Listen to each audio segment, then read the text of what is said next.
So guys, today I'm here with a quick overview of all of the weapons reprised with the Rites of the Nine event. These are 4 weapons from each of the featured dungeons, that being Ghost of the Deep, Spire of the Watcher, and Prophecy. So we're going to dive in first with the Spire of the Watcher weapons, because that's the dungeon that's featured for this week of the event. So first things first, all these weapons come with a brand new origin trait alongside their original origin trait, but the brand new one is called Gravity Well, which will suck in any ammo bricks that are nearby upon reloading the weapon. So overall, very good trait there, kind of like a shoot to loot style thing.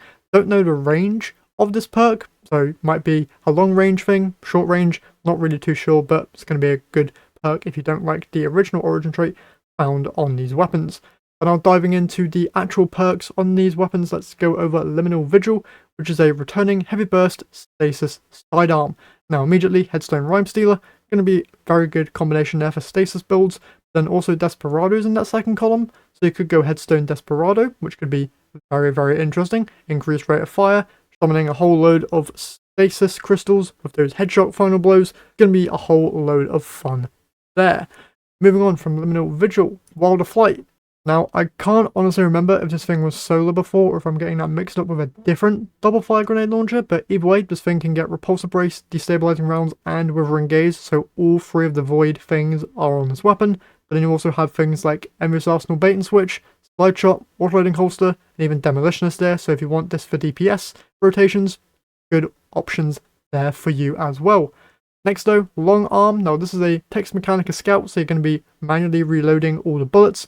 So my tip for you here is to just ignore every perk in that first column other than Dual Loader, because if you get the enhanced version, you're going to be reloading 4 bullets at a time rather than just 1. So very much worth getting that upgraded and on this thing immediately. Then pairing that thing with Explosive Payload, Dragonfly, or Rolling Storm, just going to be so good there if you're looking for an Arc Tex Scout Rifle. And then finally, Terminus Horizon, High Impact Frame, Arc Machine Gun, Reconstruction Killing Tally immediately, very good, but I'd also be interested in Reconstruction Jolting Feedback in case you're dealing with any tankier targets. Now I don't know if you can get double perk drops on these weapons, but if you could, I would definitely go for a Reconstruction in that first column, followed by Killing Tally and Jolting Feedback, both in the second column. But if you can't, I'd just recommend going for Killing Tally because it's going to be way easier to proc than Jolting. Jolting is just a nice thing to take advantage of. You also have Rolling Storm though if you're a Bolt Charge addict, but Killing Tally there all the way generally. Now though, let's go over the Prophecy weapons. These ones, starting off with the Judgment Hand Cannon, a stasis adaptive frame hand cannon. Immediately, Headstone Rhyme Stealer once again, going to be very good. But then you do also have Demolitionist and Adrenaline Junkie, if in case you want a grenade focused perk combination for this weapon. And because this thing is mainly going to be used inside of PvP, you do have a lot of good PvP perks like Slide Shot, Rapid Hit, Lone Wolf, Keep Away in that first column, then Precision Instrument, Time Payload, and Opening Shot in second. Very good overall hand cannon there.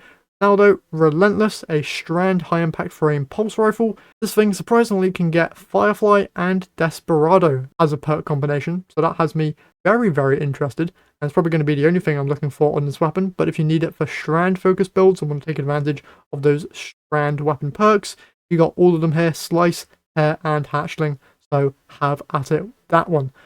Next, Prosecutor. All of the arc things are on this weapon: Bolt Shot, Rolling Storm, Eddy Current, even got Dragonfly on this thing in case you want to be doing arc explosions on headshots, and also pairing that with Onslaught as well for the increased rate of fire. You're just going to be having a whole load of fun there. Probably going to be recommending either Volt Shot or Rolling Storm over Onslaught, but if you don't need arc focus stuff, Onslaught there is going to be very good paired with Dragonfly, just for the general add clear capabilities. Next, Sudden Death. Void Aggressive Frame Shotgun can get all the Void stuff, Repulsor Brace, Destabilizing Rounds, no Withering Gaze though, which is kind of upsetting, but you do get the unique combination of 1-2 Punch and French Barrel, so that's both the damage boosting perks on melees. Very good overall for this weapon. Now though, let's go over the weapons from the Ghosts of the Deep dungeon, starting off with the new Pacific Epitaph. This thing coming in, Chain Reaction on a Wayframe, going to be very good. Lead from Gold as well, also very good. Recycled Energy is interesting, because you're going to be getting a load of kills anyway, so getting that ability energy back is going to be very good. Sword Logic as well, in case you want increased damage, but Chain Reaction on a Wayframe is just too good to pass up, so I'm going to be recommending that over anything else.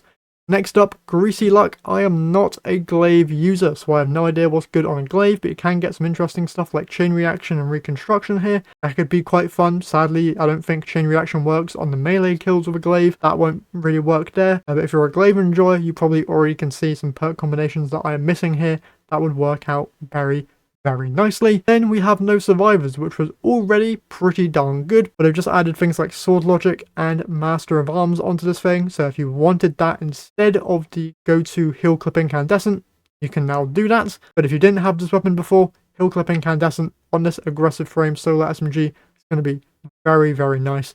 And then finally, to end off here, we have the Cold Comfort, which is coming in with Reconstruction Bipod, Reconstruction Bait and Switch, Reconstruction Chill Clip. Any of that stuff is going to be very nice.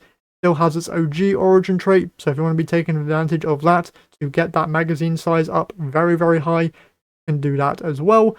But there's also the Hazen's Vengeance rocket from Volta Glass, which is now craftable. That might be easier to go and get. I can't remember if aggressive frames end up doing more damage total, so this might be like a very small percentage better. But if you don't really care, you can go for that Volta Glass rocket. But if you do care, Cold Comfort is now here waiting for you with all of those amazing perks. And yeah, that's the quickest breakdown that I could possibly do on these weapons. One thing to finally note is that all of them do come with those shiny or hollow foil versions, so make sure to be grabbing those if you are interested in them and want something to flex before this event ends. Now obviously these weapons will be staying after this event leaves, but if you want that unique shiny treatment, be sure to get those to hopefully drop before this event ends, because once this event ends, those shiny treatments will be removed, but the weapons will most likely stay. Also, there's the attunement in the new Rite of the Nine area, so make sure you're doing that before you go jumping into any of these dungeons so you can get a higher chance of getting the weapons that you are after. Yeah, that's it for today's video. Hopefully you guys have enjoyed. If you did, remember to leave a like and subscribe, as we're getting so close now to 2,000 subscribers. And I would love to hit that hopefully before the next expansion drops. So if you could help out there, I'd very much appreciate it. But with all that said, hope you guys enjoyed, and I'll catch you all in the next one.